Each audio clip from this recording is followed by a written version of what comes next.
Nossa Senhora do Santíssimo Rosário, São José, nossos santos anjos da guarda, vigiai-nos. Em nome do Pai, do Filho e do Espírito Santo. Amém. Louvado nosso Senhor Jesus Cristo. Podem sentar.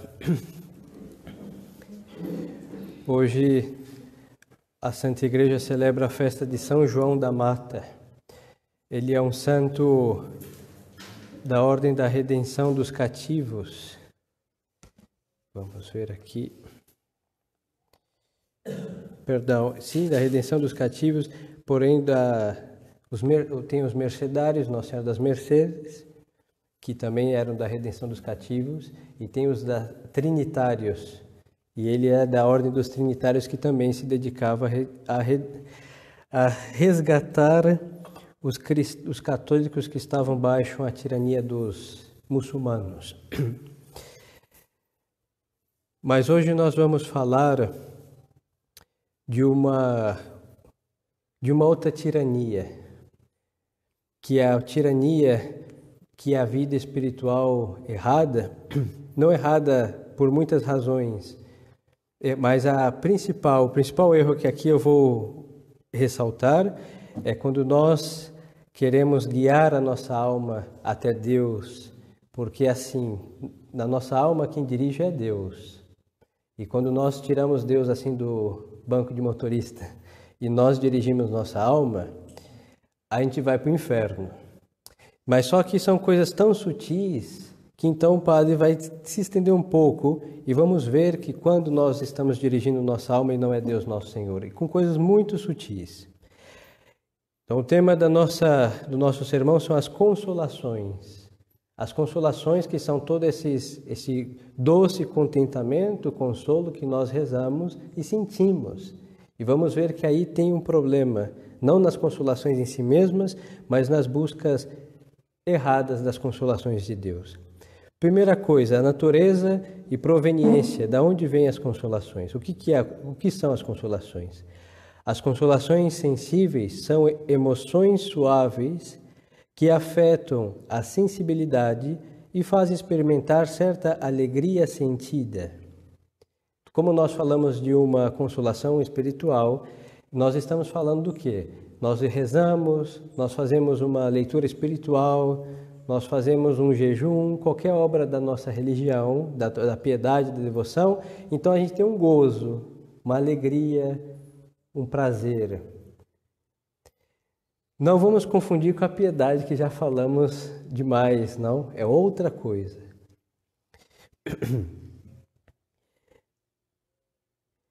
Este gozo, essa consolação, essa emoção suave que afeta a sensibilidade, ela dilata o coração, por exemplo, fazendo com que bata com mais viveza, circula com mais rapidez o sangue, as pessoas podem suar, inclusive, de tanta emoção, ou chorar.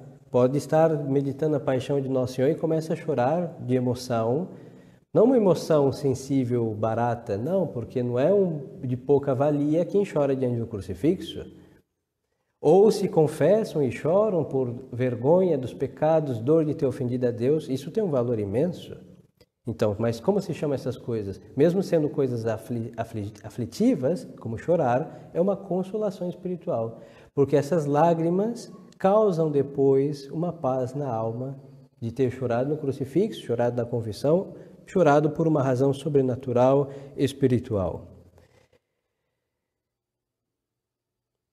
Distingue-se das consolações espirituais concedidas geralmente às almas em progresso, porque essas consolações que estamos falando até agora tocam a parte mais sensível, as lágrimas do olho, o coração que bate mais forte. E elas são realmente sensíveis, muito sentidas, com muita força, inclusive. Enquanto que as consolações mais espirituais, elas vão tocar sua alma. Então vai ter um prazer mais espiritual, em que a alma vai estar com profunda paz e tranquilidade de saber que fez o que Deus quis que fosse feito. Mas só que outra consolação mais sensível vai levar uma alegria, que pode chegar até uma alegria forte de comunicar, de estar sorrindo, feliz por estar servindo a Deus. Não estou dizendo que essas coisas estão erradas, hein? São coisas corretas, mas nós vamos ver que sutilmente nós podemos estar nos aproveitando de Deus para sentir prazer. E a nossa alma espiritual, a nossa vida espiritual vira como que chupar balas e consumir sobremesas. Porque são doces, agradáveis ao paladar e não porque são alimento para a nossa alma. É sutil a coisa. E nesse problema, repito, não é um problema em si mesmo, é nós que fazemos o mau uso. Muitas almas ficam atrofiadas na perfeição. É a explicação porque nós temos tão poucos santos. É verdade que em 2000 anos de igreja existe uma multidão de gente lá em cima no céu que são santas, e não são poucas. Mas em comparação com todos os mortais que Deus criou, cria e criará até a consumação dos séculos, os santos são pouquíssimos. Porque ou não quiseram servir a Deus e condenaram as almas no inferno, ou porque serviram a Deus e não perseveraram também vão para o inferno, ou porque serviram a Deus, perseveraram, mas só que começaram a aproveitar as coisas de Deus para o uso próprio e não para o crescimento, segundo nosso Senhor. Então ficaram atrofiadas. Chegaram no céu porque passaram pela porta de entrada, mas não são tidas como santas exemplares porque a santidade consiste na heroicidade das virtudes e não só em chegar no céu porque escorregou e caiu lá no reino dos céus. E isso daqui não é somente um capricho de uma perfeição de quem quer ser canonizado. Como nós vivemos tempos horripilantes na crise, na igreja, na sociedade, na vida particular, então com esta crise somente não vai naufragar quem for heróico no serviço de Deus. Então não é somente um capricho que o padre quer que as senhoras sejam santas. Eu quero isso e por isso aqui estamos. Mas não é uma ilusão, é uma necessidade de ser heróis. Quando a guerra é geral, ameaça toda a cidade ser devastada, a cidade de Deus, aquele que resistir e vencer a devastação é um herói, seja quem for. E é isso que Deus exige de nós, heroicidade. Estas consolações, elas podem brotar de 3 fontes. A primeira de Deus, que é a fonte de todas as fontes, a mais nobre.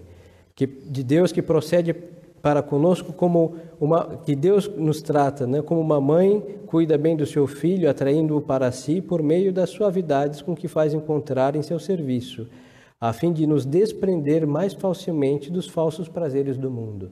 Por exemplo, as almas que foram muito carnais, que se dedicaram a muitos prazeres da sensualidade, da vaidade, etc.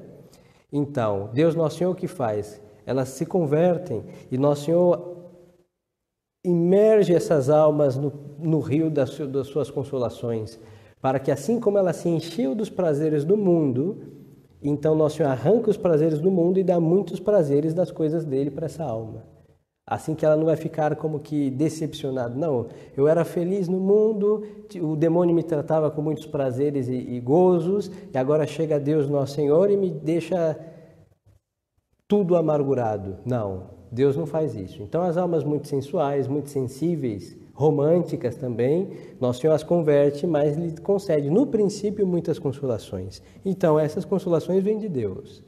Mas também a segunda fonte, e ela é envenenada sempre, e não é só o parecer do padre, hein? Estamos seguindo um clássico autor, assim que não é somente um juízo particular.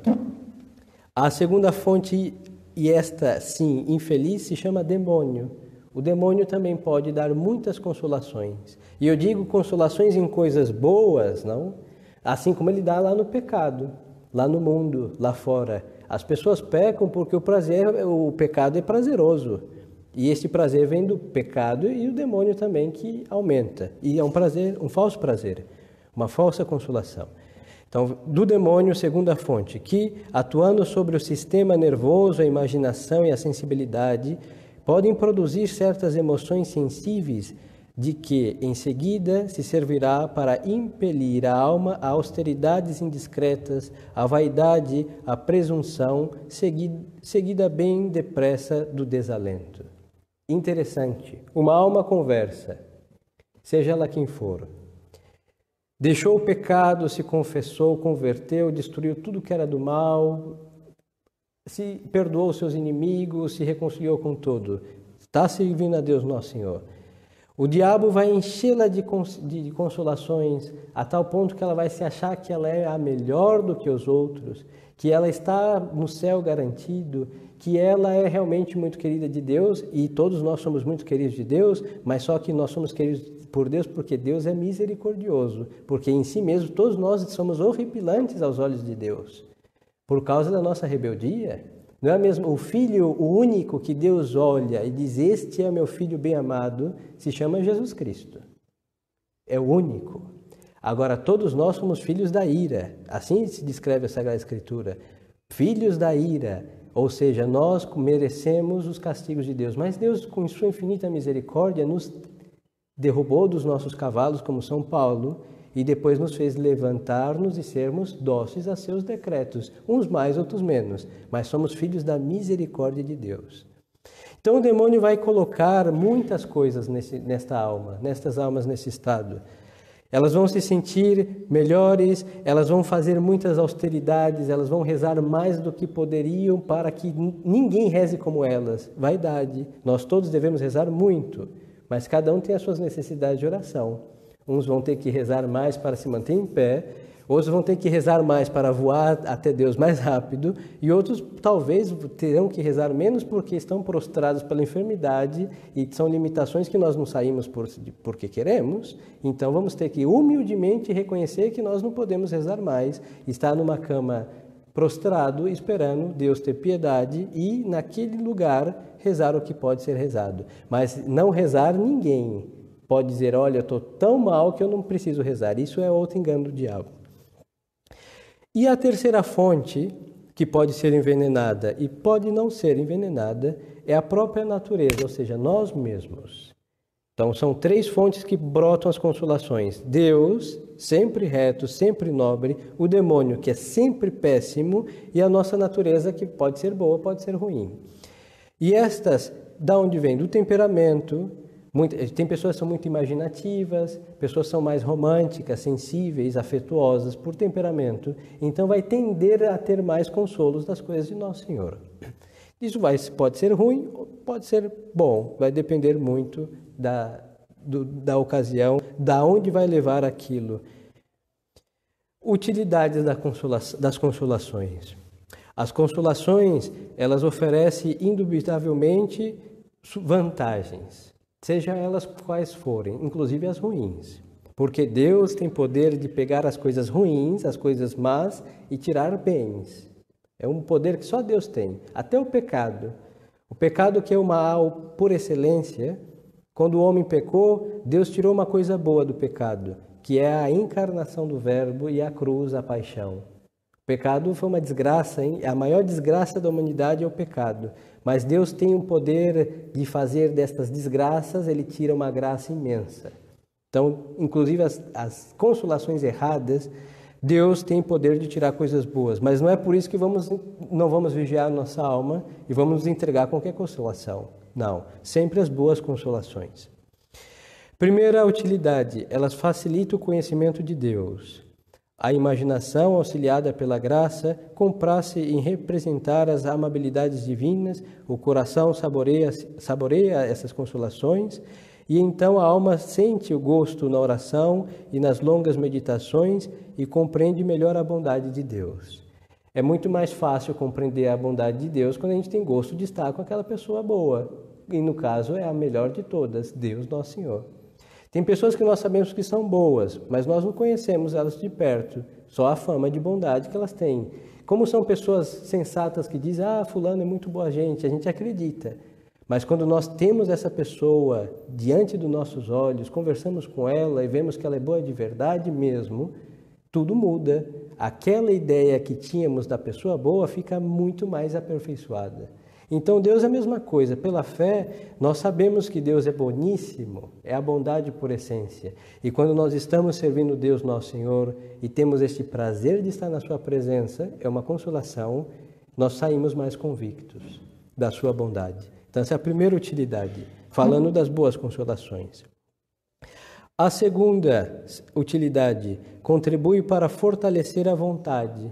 A vontade do homem que é tão violentada pelo pecado e também tão violentada por Deus para arrancar o pecado, assim como a terra que cresce em mato. Se o mato cresce, ele enche a terra e não tem onde plantar coisas boas. Aí vem o jardineiro, vai ter que carpir e vai ter que arrancar aí pela raiz o mato. Então, o mato faz violência, ele crescendo livremente e ele sendo arrancado. O pecado é a mesma coisa, ele faz violência para o homem, ele livre e solto, ou ele sendo arrancado por Deus. Então, os consolos vão como que amaciar o coração do homem tão violentado para arrancar o mal que está ali dentro. Então vai ser como um bálsamo, uma anestesia, uma massagem de Deus para o coração do homem. Por isso é utilíssimo. E a terceira utilidade das consolações ajuda-nos a contrair hábitos de recolhimento, oração, obediência, amor de Deus, que até certo ponto perseverarão depois de desaparecidas as consolações. Então, ter esta alegria sadia, este amor sensível, comedido, fará com que tenhamos um gosto de estar com Deus e vai despertar o costume de estar junto com o nosso Senhor. Então, a oração não vai ser um momento de terror. Por quê? Porque saímos de lá bem. Agora vamos ver o perigo, os perigos destas consolações. Ela tem umas partes boas e muito boas, como nós falamos, e tem partes que são perigosas. Por isso temos que ter cuidado. E se nós estamos andando no perigo, é o que eu lhes dizia ao princípio e repito agora, é sinal que a nossa alma não está Deus dirigindo no banco de motorista. Talvez esteja no banco de passageiro. Então temos que trocar. Porque quando Deus dirige nossa alma, esses perigos nós estamos bem longe deles. É um sinal da vida espiritual. Se nós estamos perto do perigo, é porque nós estamos dirigindo nossa alma. Mas se estamos longe deles, é porque Deus que dirige. Porque Deus nunca coloca uma alma no perigo de perder algum bem. Nunca. A prudência divina é imensa. Agora, nós somos imprudentes. Nós jogamos com o permitido e o limite. Mas Deus não, jamais. Então, os perigos. Primeiro, provoca uma espécie de gula espiritual. Ou seja, como é bom estar com Deus e nós sentimos as lágrimas, as emoções do coração, então nós vamos rezar e ficar mais para sentir. Ou seja, o fim da minha oração não é unir a Deus, elevar minha alma a Deus para adorá-lo, agradecer e pedir as graças que necessitamos, como diz o catecismo. Não. Vou fazer de Deus aquele grande fonte de prazer, eu vou lá só para me sentir bom, me sentir bem e aproveitar das consolações dele somente.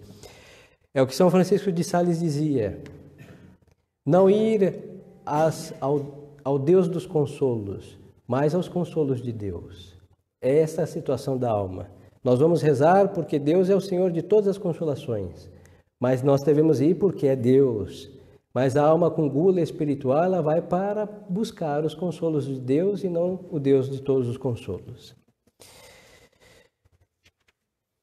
Segundo perigo, favorece muitas vezes a soberba sob uma outra forma, ou a vancomplacência de si mesmo, ou a vaidade. É muito sutil isso, delicado, às vezes até imperceptível. Mas se a alma está com soberba, se sentindo melhor por si própria, porque ela é capaz de semelhante bondade e carícias de Deus, vaidade, soberba. Vaidade sente o homem desejo de falar aos outros dessas consolações. Por isso, um sinal muito sutil que Deus é o que dirige a alma é o sigilo. Deus trabalha nos segredos. E o diabo também. Por isso Santo Inácio vai dizer que a gente tem que falar tudo para um sacerdote. Porque como nós vimos que os consolos estão na mão de Deus e do diabo e nas nossas mãos, então há um malabarismo aí que começa na alma. Então tem coisas boas que são por razões más, Tem coisas que estamos sofrendo, mas é por uma boa razão, então precisa de um discernimento que não é meu para mim mesmo. Ninguém é médico de si mesmo. Isso não existe. Todos precisam, mesmo um médico precisa ter um outro médico para cuidar de sua alma, da sua saúde. E assim também na vida espiritual. Então, falar-se de si é expor as riquezas que Deus está pondo na alma. E o que vai acontecer? Vai mostrar para o diabo que tem alma cheia de riqueza e ele é o ladrão, ele vai saquear. Por isso, muitas tentações procedem porque nós andamos aos quatro ventos falando de muito de nós mesmos, da nossa alma, das coisas que Deus faz. E o diabo vai falar, você tem tantas coisas de Deus, pois eu vou roubá-las. Aí rouba pela vaidade já, o primeiro sequestro, o primeiro saqueio, e depois vai roubar por outras razões. E esse segredo não é no sentido que eu não posso falar nada. É o que nosso Senhor disse, que vendo as vossas boas obras, os homens vendo as vossas boas obras, glorifiquem ao Pai que está nos céus.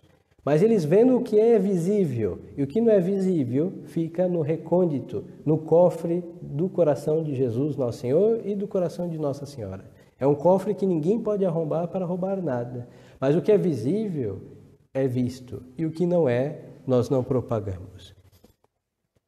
E a presunção, julgando-se fortes, invencível, expõe por vezes ao perigo, ou ao menos começa a repousar perto do perigo, quando seria necessário redobrar os esforços e se distanciar deles. Ou seja, eu sou forte porque estou com Deus e Deus realmente é invencível, verdade. Mas nós temos que sempre olhar fortes, houveram muitos, e com Deus estavam quase todos eles, um rei Salomão.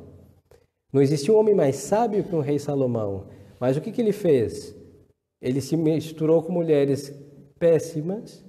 Da mesma forma que ele construiu uma casa para Deus, ele construiu uma casa para os ídolos das suas mulheres.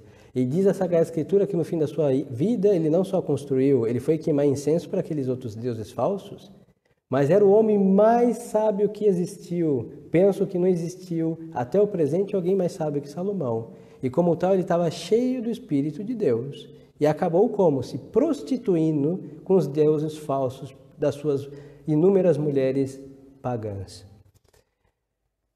Sansão, fortíssimo, homem que era consagrado a Deus como nazireu, desde o útero da sua mãe, ele se mistura com Dalila por um amor aventuroso. Ele vai denunciar o segredo de Deus, que era a sua força estava no seu cabelo. Ele não podia dizer para ninguém isso. E ele disse, confiando nos amores sensuais de uma infeliz, que vai fazer com que ele traia o próprio Deus, e Deus vai dar a última força para ele destruir aquele lugar e cair tudo e acabar com todos os males. Mas quem foi mais forte que Sansão? Nós não somos. Então nós não podemos imitá-los nas imprudências, porque os efeitos são os mesmos, e para nós piores, porque nós não temos a força que eles tiveram para resistir a um pouco mais a estes desatinos. Então, como nós devemos proceder, então? Não há dúvida que se podem desejar estas consolações, porque nós vimos que uma das fontes é Deus, e tudo que vem de Deus pode ser desejado. Mas essas consolações devem ser desejadas condicionalmente, com a intenção de as utilizar para amar a Deus, cumprir sua santa vontade.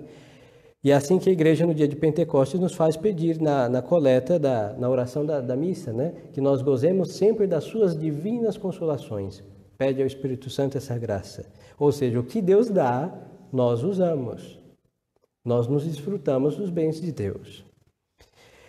E, na verdade, como a consolação é um dom de Deus, que tem por fim auxiliar-nos na obra da nossa santificação, deve-se estimar muito e pode-se pedir com submissão à vontade santíssima de Deus. Então, quando nós estamos aflitos, em estado de aridez espiritual, se pode pedir a Deus um consolo. Se pode e se deve pedir, porque vamos muito mais para frente com esses carinhos de Deus nosso Senhor. Mas quando Deus tira os seus consolos, não quer dizer que Ele nos desampara. Ele está ali trabalhando no silêncio, no modo imperceptível, mas está ali. Então a alma desconsolada dos consolos de Deus, ela tem que viver da fé como dizia Santa Teresa, que é comer o pão de Deus, o seco, mas come e vive e se alimenta. É seco, mas é substancioso, é um alimento. E se Deus passa uma margarina, uma geleia e outras coisas, vamos comer também e dar um copo de café, melhor ainda. Mas se Ele dá o pão seco, comamos que é de Deus, não foi amassado pelo diabo, foi por Deus. Quando nos são dadas essas consolações, recebamos-las com gratidão e humildade, reconhecendo-nos indignos delas e atribuindo tudo a Deus. Isso daqui vai fazer com que nós nunca tenhamos a presunção de achar que nós somos dignos. Tudo é dado por infinita bondade e generosidade de Deus, nosso Senhor. Nós não somos dignos dessas carícias, filhos da ira, mas tratados com as mais delicadas carícias das mais afetuosas das mães, todas juntas não chegam às carícias e consolos de Deus. Então, por isso, quando Deus nos consolar na oração, remontar, bendito sejais, Senhor, por este infinito, a sua infinita bondade de me dar esse carinho, essa carícia. Então, remontar até Deus e não se apoderar e não se achar o tal. Humildade. Deus, aos humildes, Ele realmente dá muitíssimas graças. E se as almas são consoladas por Deus e em humildade sabem voltar este consolo a Deus, Deus dará muito mais, muito mais. E tendo-as recebido com humildade, empreguemo-nos cuidadosamente segundo a intenção daquele que se nos dá. Ora, Deus concede-nos, diz São Francisco de Sales, para nos fazer suaves para com todos e amorosos para com eles. Assim que quando as pessoas estão todas bem e felizes, tudo vai bem e feliz. Então, quando Deus dá suas consolações, como dizia São Francisco, vou repetir, São Francisco de Sales, Ele nos dá para nos fazer suaves para com todos e amorosos para com Ele. Assim que, se sentimos uma consolação de Deus na nossa oração, agradecemos a Deus por ela, nós não vamos sair vociferando depois do nosso terço, hein? Ou gritando no nosso terceiro mistério, me deixa rezar em paz. Não, isso não vai existir. Se nós estamos com essa agressividade, é porque nossa alma não está dócil a Deus e nem suave com o próximo. Vemos que a maravilha de Deus é universal. Deus não só trabalha no coração do homem, Ele trabalha em tudo que o homem for fazer, desde o seu tom de voz, seu olhar, suas palavras, seus desejos, seu vestir, seu pensar e tudo, absolutamente tudo. Então essas consolações divinas não vai só adoçar o coração, vai adoçar a vida, palavras e tudo do homem. Agora, as amarguras humanas, ou diabólicas também, enebria tudo com absinto. É assim a vida do mundo, do pecado, não? Tudo está podre. Então, Deus é o contrário disso. Deus dá vida a tudo e tudo adoça com a sua ação benéfica.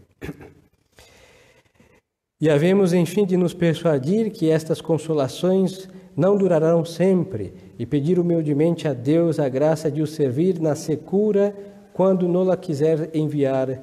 E, entretanto, em vez de querermos prolongar com esforços de cabeça essas consolações, o que importa é moderá-las e unir-nos fortemente ao Deus das consolações. Deus a ninguém dá consolações a vida inteira. Por quê? Porque nós estamos num desterro. As palavras da Salve Rainha deviam ser ditas todos os dias. Depois desse desterro, mostrai-nos Jesus. Qualquer um que no desterro vive bem, ele vai querer ficar no desterro. Por isso o desterro judio é dos desterrados. Porque ele foi arrancado da sua pátria, jogado para fora. E se este lugar que o acolhe é muito bom, ele não vai voltar para sua pátria. Não volta. Ninguém vai voltar para o lugar para ser maltratado. Pois então, nesta vida, nós estamos num desterro. Todos nós. E se Deus nos tratasse nessa terra melhor do que no céu, nós não queríamos ir para o céu, por um mínimo de sensatez. E nós estamos aqui para ir para o céu, não é para viver nessa terra. Quem quer viver nessa terra chama testemunha de Jeová, chama-se pecador.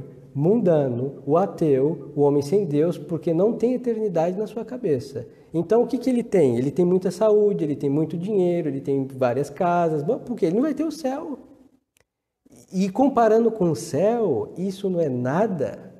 Comparando com o consolo eterno de Deus, sem o temor de perder, que assim é lá em cima, uma felicidade sem temor, uma felicidade que eu sei que eu vou tê-la e jamais vou perdê-la, então é melhor chorar neste vale de lágrimas. E depois Deus, como disse no Apocalipse, Ele vai enxugar todas as lágrimas. E não vai enxugar para seguir chorando. Ele vai secar as fontes lacrimais de todos os homens que estiverem com Ele, porque ali não haverá pranto, tristeza, temor nenhum. Então, peçamos a Deus suas consolações, mas assim sendo é melhor ser tratado com suas correções paternais, para que quando Ele nos der a consolação sem fim, nós possamos realmente desfrutar, gozar e nos alegrarmos por todo sempre. Que Nossa Senhora nos conceda essa graça. Louvado seja nosso Senhor Jesus Cristo. Em nome do Pai, do Filho e do Espírito. Amém.